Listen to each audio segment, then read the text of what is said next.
ॐ अज्ञानतिमिरान्धस्य ज्ञानाञ्जनशलाकया चक्षुरुन्मीलितं येन तस्मै श्रीगुरवे नमः। वाञ्छाकल्पतरुभ्यश्च कृपासिन्धुभ्येव च पतितानां पावनेभ्यो वैष्णवेभ्यो नमो नमः। नमो महावदन्याय कृष्णप्रेम प्रदायते कृष्णाय कृष्ण चैतन्य नाम्ने गौरत्विषे नमः। हे कृष्ण करुणा सिंधो दीनबंधो जगत्पते गोपेश गोपिका कांत राधा कांत नमोस्तुते। तप्त कांचन गौरांगी राधे वृंदावनेश्वरी वृषभानुसुते देवी प्रणमामि हरिप्रिये। वृंदायै तुलसीदेव्यै प्रियायै केशवस्य च कृष्णभक्तिप्रदे देवी सत्यवत्यै नमो नमः। श्रीकृष्ण चैतन्य प्रभो नित्यानंद श्री अद्वैत गदाधर शिवासादि गौर भक्त वृंद। हरे कृष्ण कृष्ण कृष्ण हरे हरे, हरे राम राम राम हरे हरे। हरे कृष्णा। सर्वप्रथम मैं अपने गुरुपाद पद्म ओम विष्णुपाद अष्टोत्तर शत श्री श्रीमद् भक्तिवेदांत माधव गोस्वामी महाराज के चरण कमलों में अनंत कोटि दंडवत प्रणाम ज्ञापन करता हूं। हम लोग श्रीमद् भगवद गीता का 6ठे अध्याय का 12वां श्लोक श्रवण कर रहे हैं, जिसमें भगवान ने बताया है तत्रैकाग्रम मनः कृत्वा यच्चित्तेन्द्रिय क्रियः उपविश्यासने युञ्जात योगम आत्मविशुद्धये। कि अपने अंतःकरण को शुद्ध करने के लिए जो ध्यान योगी है उसे किस प्रकार अपने आसन पर बैठकर क्या करना है। यत् चित्तेन्द्रिय क्रिय, अपने चित्त की और इंद्रियों की क्रियाओं को वश में करके और मन को एकाग्र करना है। तो हम लोग बात कर रहे हैं मन की एकाग्रता की। मन की एकाग्रता को समझने के लिए हम लोगों ने मन का स्वरूप समझा। मन के स्वरूप में हमने जाना कि किस प्रकार से मन में 3 प्रकार के अंश हैं। एक तो अंश है जब सामने बाहर रखी हुई किसी वस्तु का प्रतिबिंब उस हमारे मन में अंदर पड़ता है, चित्त पर पड़ता है, तो वो है मन का एक अंश जिसे बोलते हैं हम वस्तु का प्रतिबिंब अंश। दूसरा अंश है जो पूर्व जन्मों के संस्कार हैं अथवा इस जन्म में जो नए संस्कार बने हैं, वो सब के सब जो संस्कार चित्त में संग्रहित हैं, ये सारा मटेरियल चित्त के अंदर ही अवेलेबल है, but it is immediately available to the mind, to the man, for doing the sankalpa vikalpa and कामना। जो हम ये बात कर रहे हैं ये सब चित्त के अंदर है, क्योंकि रिफ्लेक्शन चित्त के अंदर होता है। चित्त को ही दर्पण बताया गया है। चित्त के अंदर ही हमारी वासनाएं होती हैं, संस्कार होते हैं। संस्कार अंश भी वही है और वस्तु का प्रतिबिंब अंश भी वही है, और स्मृति भी वही है जो ज्ञान है। ये ज्ञान अनुभवजन्य, स्मृति होती है हमारी अनुभवजन्य। जिस वस्तु के कारण हम लोगों को सुख और दुख की अनुभूति हुई है पास्ट में, वो सारा का सारा ज्ञान, वो स्मृति, वो सब चित्त के अंदर अवेलेबल है। तो ये तीनों चीजें चित्त में अवेलेबल हैं, और यही तीनों चीजें मन के पास अवेलेबल हैं, क्योंकि मन और चित्त बहुत क्लोज कोऑर्डिनेशन में काम करते हैं। क्योंकि वहीं से इंफॉर्मेशन लेकर डायरेक्ट मन जो है संकल्प विकल्प करता है और कामनाएं करता है, अर्थात इच्छाएं करता है। तो अब इन तीनों अंशों में से, मन के जो 3 अंश बताए, इन तीनों अंशों में से 2 अंश जो हैं वो व्यर्थ है। नंबर 1 जो प्रतिबिंब पड़ रहा है। अब जो प्रतिबिंब पड़ रहा है वो तो बिल्कुल नकली है, वो असली प्रतिबिंब तो है नहीं। चित्त के अंदर प्रतिफलन की जो क्षमता है, वो क्षमता जब चित्त मलिन होता है तो वो जागतिक वस्तुओं को प्रतिबिंबित करती है, प्रतिफलित करती है, वही दिखाई देती है चित्त में। और जब चित्त थोड़ा शुद्ध हो जाता है तो उसमें भगवान आने लगते हैं, परमात्मा जो सर्वव्यापक हैं। तो हम लोगों ने बताया किस प्रकार से समझा कि भगवान किस प्रकार से सर्वव्यापक हैं, क्योंकि वही सारे जगत के मूल कारण हैं। अनादिरादि गोविंद सर्व कारण कारणम, अनादि है भगवान, अर्थात उनका कोई आरंभ नहीं है, आदि नहीं है, और अनादि आदि, आदि भी है भगवान, क्योंकि वो सबके प्रारंभ है, सबके आदि हैं। आदि का मतलब सारा जगत, चाहे चर हो चाहे अचर हो, चाहे जड़ हो चाहे चेतन हो, वो सब उन्हीं से प्रकट हुआ है। वो सब भगवान की शक्ति है। जीव जगत भगवान की जीव शक्ति से प्रकट हुआ, और जड़ जगत भगवान की जो माया शक्ति है उससे प्रकट हुआ। तो जगत के निमित्त कारण और उपादान कारण दोनों ही भगवान हुए, उसके मूल। तो इस प्रकार ये सारा का सारा जगत जो है भगवानमय ही है। सिया राममय सब जग जानी, करहु प्रणाम जोरी जुग पानी।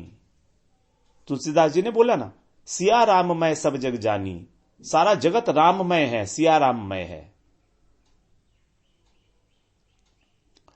तो इस प्रकार से जब भगवान सारे जगत में है तो हमारे हृदय में भी हैं, वो तो है ही।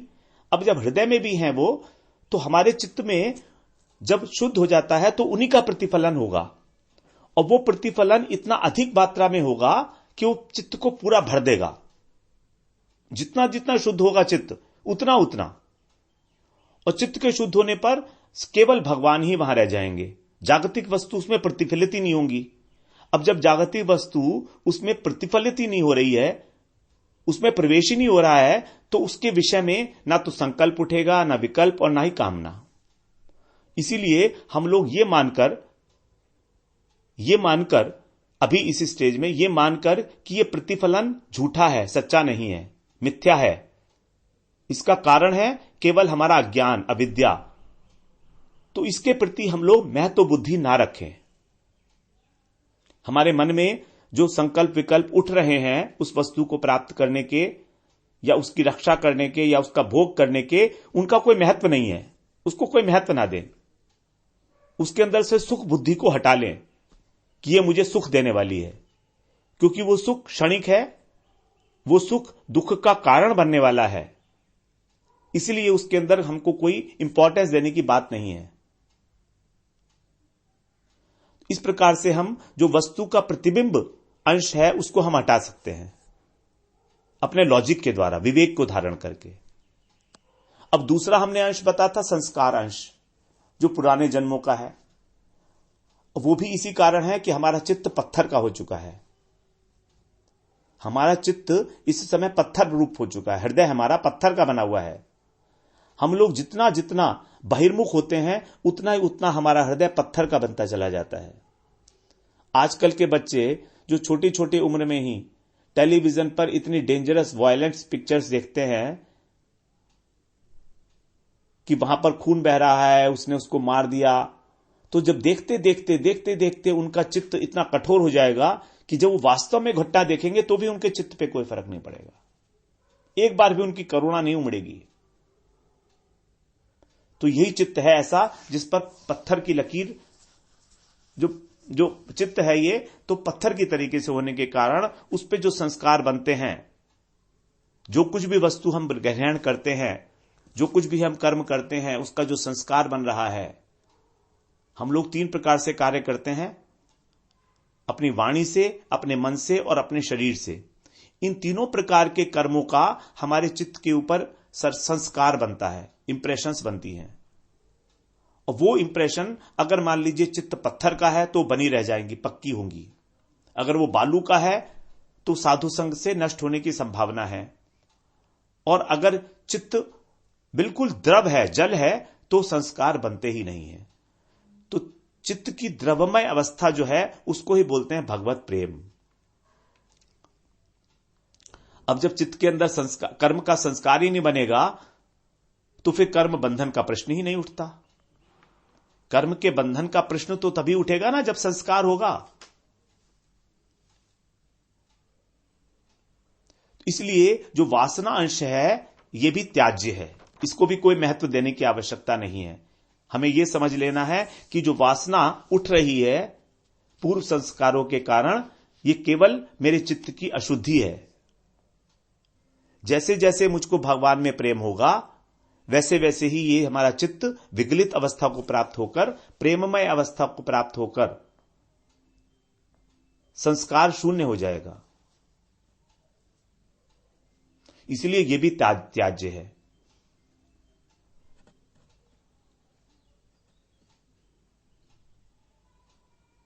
तो मन के 3 अवयवों में से विषय का प्रतिबिंब अंश और वासना का अंश हमने इस विवेक को धारण करके कि इनका कोई महत्व नहीं है, इनमें कोई सुख बुद्धि नहीं रखनी है, इसलिए इसको हम ये माने कि हमको त्याग करने हैं, इनको कोई वैल्यू नहीं देनी है, बस इतना मानना है। और इसका अनुभव होगा हमारा तब जब हम भजन करेंगे। इसीलिए बार बार मेरा यही निवेदन है कि हम सब धीरे धीरे भगवत गीता का श्रवण करते करते भजन में अग्रसर हों। ये भगवत गीता का श्रवण एक बौद्धिक प्रक्रिया नहीं है, इसको समझें हम लोग। इसको केवल मात्र एक मेंटल एक्सरसाइज, एक इंटेलेक्चुअल लग्जरी ना समझें। मैंने बहुत लोगों को देखा है कि वो लोग भगवत गीता को केवल एक इंटेलेक्चुअल लग्जरी के लिए श्रवण करना चाहते हैं कि उनको सुन के मजा आता है। This is not a very good mentality, I tell you. ये कोई उपन्यास नहीं है जिसको हमें रैलिश करना है।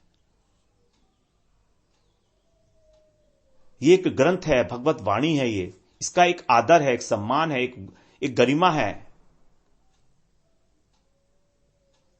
और वो गरिमा हमारे हृदय में धारण हमारे तभी करेंगे जब हमारी इसके प्रति अत्यंत आदर बुद्धि होगी। और जब आदर बुद्धि होती है किसी वस्तु के प्रति, तो उसकी आज्ञा को पालन करने में उत्कंठा होगी हमारी, और तभी भगवान की कृपा हम पर आएगी। सच मानिए, हमारे को भगवान की कृपा चाहिए ही चाहिए। उसके बिना हमारा कोई निदान नहीं है। हमारा ये भगवत गीता श्रवण, मेरा ये बार बार ऐसा कहना, इसका कोई मीनिंग नहीं है, कोई फायदा नहीं है अगर हमारा अपना भजन साधन में किसी भी प्रकार से रुचि नहीं हो रही है। अगर रुचि नहीं हो रही है तो केवल मात्र एक सुकृति बन रही है, अवश्य बन रही है, ऐसा नहीं है। तभी मैं बार बार यह भी बोल रहा हूं कि आप इसको श्रवण करते रहिए।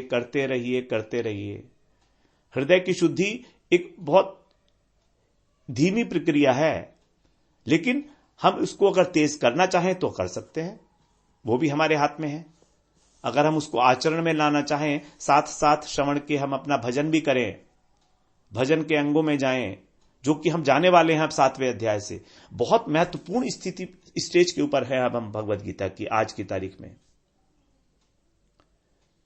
6th chapter is the platform from where we are taking off। जैसे स्विमिंग पूल में होता है एक लॉन्चिंग पैड, जैसे वो हवाई जहाज छोड़ा जाता है, जब रॉकेट छोड़ा जाता है तो लॉन्चिंग पैड होता है, लॉन्चिंग एप्रन, टेक ऑफ करने के लिए। So this 6th chapter can be considered as a launching pad for getting into the temple of bhakti yoga. इसकी अट्टालिका, इस भक्ति योग का जो महल है, इसकी अट्टालिका भगवान ने हमको 5वें अध्याय के लास्ट श्लोक में बता दी थी, 29वें श्लोक में।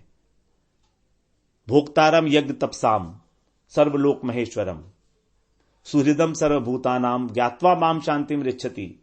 मुझको जानो, ज्ञात्वा माम शांतिम रिच्छति, शांति की प्राप्ति होगी आपको मुझे जानकर। जैसा मैं बता रहा हूं आपको, ऐसा जानो मुझे, जानकर आचरण करो वैसा, तभी तुम्हारा भक्ति मार्ग में प्रवेश होगा। तो इस 6th chapter is very very important for that matter. It is a launching apron for us. तो इसलिए हम लोगों को इसको बहुत अच्छी तरीके से समझकर और आचरण में लाना चाहिए। ध्यान की प्रक्रिया, मन की प्रक्रिया, ये सब इसमें बताया है। हम लोगों ने बहुत चर्चा की, बात सब्जेक्ट मैटर पर तो हम अभी है ही नहीं। तो हम लोग बात कर रहे थे यहां पर विषय अंश और वासना अंश, इनको नाश करना है। अब उसमें सिर्फ केवल एक ही रह गया, वो है प्रकाश या ज्ञान अंश। इसी से आत्म तत्व की अनुभूति होगी। क्योंकि देखिए, हम लोग बोलते हैं दो शब्द, हृदय और चित्त। वास्तव में ये चित्त को हमने अंतःकरण के अंदर तो रखा है, अंतःकरण चतुष्टय, मन बुद्धि अहंकार चित्त, लेकिन ये चित्त जो है ये हृदय भी है। जब चित्त मलिनता खत्म हो जाती है तो उसको हम बोलते हैं शुद्ध हृदय हो गया अब हमारा। तो और इसी के अंदर काम क्रोध लोभ मोह मद मत्सर होते हैं, और इसी के अंदर भगवान भी बैठते हैं, परमात्मा भी बैठते हैं, जो हमारे सारे कार्यों को नोट करते हैं अंतर्यामी के रूप में। तो hridaya is a very important point where we are going to meet the Krishna. भगवान की उपलब्धि, भगवत तत्व की उपलब्धि यहीं पर होती है। इसीलिए प्रकृति का सबसे पहला विकार जो था महत तत्व, उसको कहा गया है कि वही है चित्त। संसार का उद्गम स्थान वही है, भगवान की प्राप्ति का स्थान वही है। हमारी चित्त और जड़ ग्रंथि ये यहीं पर ही बंधी हुई है। एक जड़ जगत और चिड़ जगत, ये जो इन दोनों का जो ग्रंथि बनी हुई है, इन दोनों की जो गांठ है वो यहीं पर ही है। इस गांठ को हम लोग खोलने की कोशिश कर रहे हैं, और यही गांठ है वो विषय अंश और वासना अंश। इसका नाश होते ही वो गांठ खुलती है और हमें अपने स्वरूप का बोध हो जाता है, आत्म तत्व की उपलब्धि हो जाती है मन के स्वरूप को जानकर।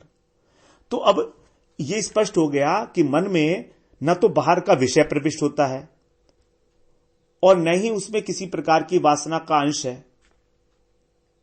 है, लेकिन उसकी कोई वैल्यू नहीं है, स्वरूपतः नहीं है। ये दोनों जानबूझकर अंदर डाली गई वस्तुएं हैं। आ बैल मुझे मार, जैसे काम क्रोध लोभ मोह, स्त्री पुरुष, मकान दुकान, मान सम्मान, धन मकान, ये सब कुछ हमारे अंतःकरण में घुस के उपद्रव कर रहे हैं। उपद्रव जैसे सपने में आके शेर हमको डराता है, उसी प्रकार ये सारे काम क्रोध इत्यादि जितने शत्रु हैं, ये हमारे हृदय में घुसकर हमको डराकर अपने वश में कर लेते हैं, हमको डराते हैं। ये इनका डर क्या है? डर यह है कि हम अगर इनको मन में स्थान नहीं देंगे, अर्थात यदि हम कोई कामना नहीं करेंगे तो हमारा क्या होगा? Where do we go, where do we stand? हमारी सत्ता कैसे रहेगी, हम कहां जाएंगे, हमें सुख कैसे मिलेगा? यही है डर हमारा। और ये खत्म होगा जब जो कुछ भी हम ध्यान भजन कर रहे हैं उसका उद्देश्य निर्धारित करेंगे हम लोग। इसीलिए आगे बता रहे हैं उद्देश्य क्या है? युंजात आत्म विशुद्धये।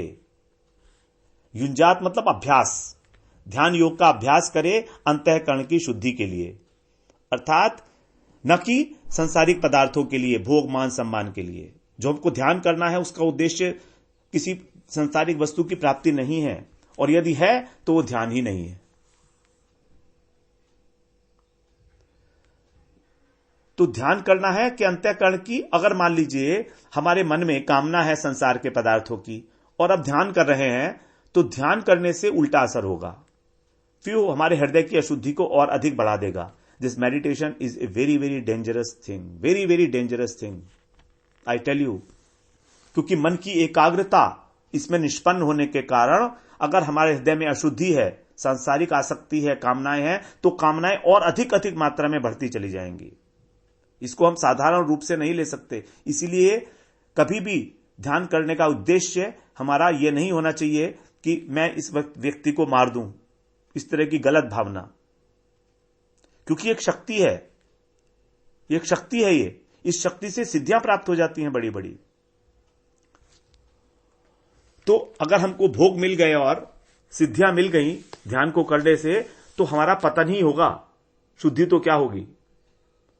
और यदि अंतःकरण की शुद्धि उद्देश्य है तब यह परमात्मा से मिलाएगा। इसलिए यहां पर बताया आत्म विशुद्धये, अंतःकरण को विशेष रूप से शुद्ध करने के लिए इस ध्यान योग का अभ्यास करें। It's very important thing, very very important thing. इस बात को साधारणतः हम लोग नहीं समझते हैं। हम लोग सोचते हैं कि ध्यान कर लेते हैं, कुछ शांति प्राप्त हो जाएगी हमको, लेकिन ये ध्यान बहुत डेंजरस है। इसको कभी नहीं करना चाहिए अगर हमारा उद्देश्य गलत है। उद्देश्य की प्रधानता है ध्यान में, अंतःकरण की शुद्धि की प्रधानता है। अगर अंतःकरण अशुद्ध है और हम ध्यान कर रहे हैं तो ध्यान से डेंजरस चीज कोई भी नहीं है, क्योंकि इसी से हमको सिद्धियां मिलती हैं। 8 प्रकार की जो सिद्धियां हैं धारणा से, मन की एकाग्रता से बहुत कुछ मिल जाता है।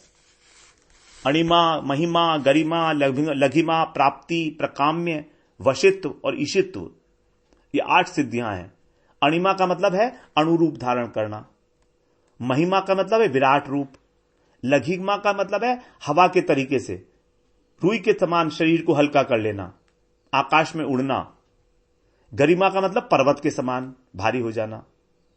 फिर प्राप्ति का मतलब है पृथ्वी पे भविष्य को बता देना, दिव्य दृष्टि, किसी की बात सुन लेना, मन की बात जान लेना, उसके पशु पक्षी की भाषा को जानना या किसी रोग का इलाज करना, ये सब प्राप्ति में आता है। फिर आता है प्राकाम्य का मतलब है दूसरे के शरीर में प्रवेश कर जाना, अदृश्य हो जाना, ये जल में रहकर भजन करना। सौबरी ऋषि ने जल में रहकर तपस्या की। शंकराचार्य ने, राजा अमरूक थे, उनके शरीर में प्रवेश कर लिया था। यही है प्राकाम्य। फिर वशित्व मतलब किसी को वश में कर लेना। और ईशित्व का मतलब है मरे हुए व्यक्ति को भी जीवित कर देना, जैसे विश्वामित्र और या किसी ब्रह्मांड में देवता बन जाना। विश्वामित्र ने त्रिशंकु के लिए नए स्वर्ग का निर्माण कर दिया था, यह है ईशित्व। तो ये सबसे हाई लेवल की 8वीं लेवल की सिद्धि है। ये 8 की 8 सिद्धियां हनुमान जी को प्राप्त थी। तो हनुमान जी ने कोई ध्यान योग नहीं किया था, हनुमान जी सिर्फ शरणागत हो चुके थे राम के, और सीता माता ने उनको यह आशीर्वाद दिया है कि तुम हो गए अष्ट सिद्धि नवनिधि के दाता, असवर दीन जानकी माता। बस एकमात्र वरदान मात्र से अष्ट सिद्धि प्राप्त की थी। कैसे? भगवत भक्ति से, शरणागति से। कोई ध्यान नहीं किया था हनुमान जी ने कभी भी। तो इस धारणा के स्तर पर हमको सारी सिद्धियां प्राप्त हो जाती हैं जो हमारे लिए बाधा स्वरूप है। तो यहां पर आत्म शुद्धि के 3 प्रकार के हम अर्थ समझें इसको। एक तो हो गया शरीर की और मन की पवित्रता,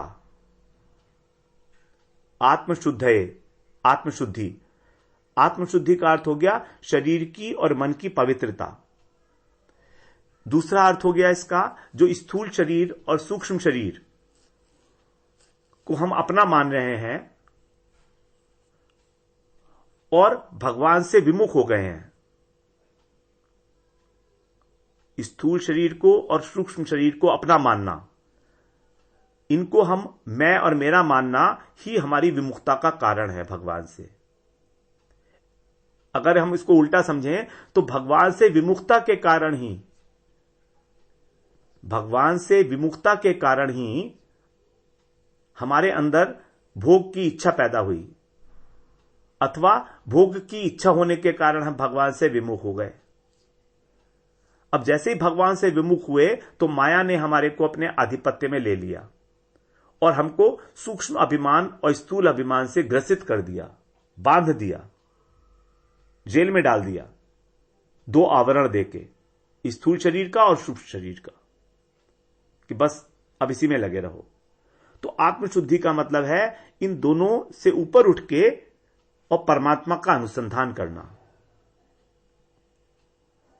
कि शरीर जो वर्तमान में आत्मा के साथ तादात्म्य कर लिया है, शरीर नहीं तादात्म्य किया है, आत्मा की है, तो आत्मा का जो तादात्म्य हो चुका है शरीर के साथ अविद्या के कारण, उसको पृथक रूप में अनुभव करना। आत्मा को, शरीर को नहीं, आत्मा को, आत्मा की पृथकता का अनुभव करना स्वप्रकाश वस्तु के रूप में, क्योंकि भगवान का अंश है आत्मा। ममैवांशो जीव लोके जीव भूत है, सनातन है। उस रूप में, भगवत रूप में, अर्थात सच्चिदानंद रूप में आत्मा का अनुभव, यही होगा आत्मशुद्धि। फिर तीसरा आत्मशुद्धि का अर्थ हो सकता है बुद्धि की शुद्धता। तो सबसे पहले शरीर और मन की शुद्धता, पवित्रता, फिर दूसरा मानिए बुद्धि की शुद्धता, और तीसरा मानिए स्थूल और सूक्ष्म शरीर को अपना न मानकर आत्मा का अनुसंधान करना। तो दूसरा पॉइंट हम लोग रखेंगे बुद्धि, क्योंकि मन और शरीर से ऊपर आती है बुद्धि, उसके बाद ही तो फिर अनुसंधान शुरू होगा। तो बुद्धि की शुद्धता का मतलब क्या है? तत्व ज्ञान होना, अर्थात परमात्म वस्तु के प्रति महात्म बुद्धि होना, उसकी महिमा का ज्ञान होना कि भगवान की क्या महिमा है, हम भगवान को क्यों जाने। महिमा को जाने बिना किसी जड़ वस्तु पे, चाहे वो कितनी चमकदार हो, मन नहीं रुकेगा। जड़ वस्तु पर भी मन नहीं रुकता हमारा अगर हम उस वस्तु की महिमा नहीं जानते। चाहे कितना ही अच्छा मोबाइल हो, अगर हम उस मोबाइल की महिमा नहीं जानते तो ज्यादा देर उस पर नहीं टिकेगा मन, क्योंकि मन को नई नई वस्तु चाहिए डेली। इसीलिए कह रहे हैं कि महिमा का ज्ञान बहुत आवश्यक है। भगवत महिमा का, भगवत भजन का, भक्ति का जो महिमा है उसको जानना अत्यंत आवश्यक है। और फिर इसके बाद हम लोग फिर तीसरे लेवल पर पहुंचते हैं। अब वो आता है हमारा आत्मा का अनुसंधान, भगवान का अनुसंधान, परमात्म तत्व, भगवत तत्व को जानना, उसके लिए आचरण करना, उसका अभ्यास करना। तो आजकल जो हमारा ये ध्यान चलाया जाता है, ध्यान की प्रक्रिया, ये कहीं किसी भी तरीके से जो हम लोगों ने अभी वर्णन किया उसके ऊपर इसका कभी कोई ध्यान नहीं होता। इन बातों के ऊपर ये सब ऊपर ऊपर दिखावा मात्र है जो संसार में चल रहे हैं। ध्यान यहां पर तो बताया है एकांत स्थान में ध्यान होना चाहिए, तभी ध्यान थोड़ी देर टिकेगा। और अगर ईश्वर बुद्धि नहीं है, परमात्मा बुद्धि नहीं है, महिमा का ज्ञान नहीं है, बिना तत्व ज्ञान के जो ध्यान किया जा रहा है वो केवल एक शारीरिक क्रिया मात्र है। शारीरिक क्रिया, मन को शांति देने के लिए, स्थायी नहीं है। इसलिए बुद्धि के स्तर पर सबसे पहले तत्व ज्ञान की आवश्यकता है, जिससे कि मन टिके हमारा। तत्व ज्ञान का मतलब मन को जानो, बुद्धि को जानो, शरीर को जानो, भगवान को जानो, माया को जानो, सब कुछ, सारे तत्व को जानना। यह तत्व ज्ञान हमारा सहायक है।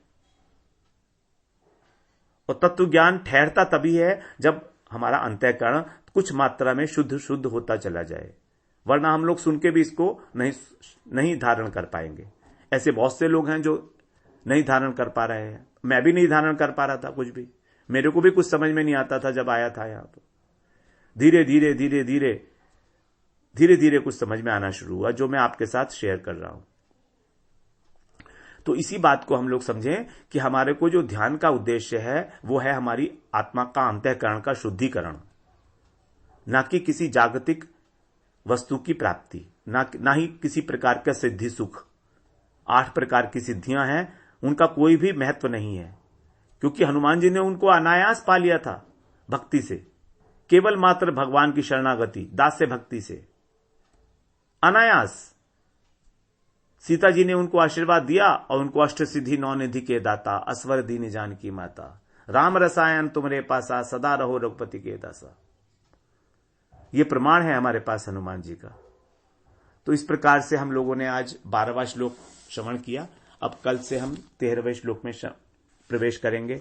वांछा कल्पतरुभ्यश्च कृपा सिंधुभ्य एव च पतितानां पावनेभ्यो वैष्णवेभ्यो नमो नमः।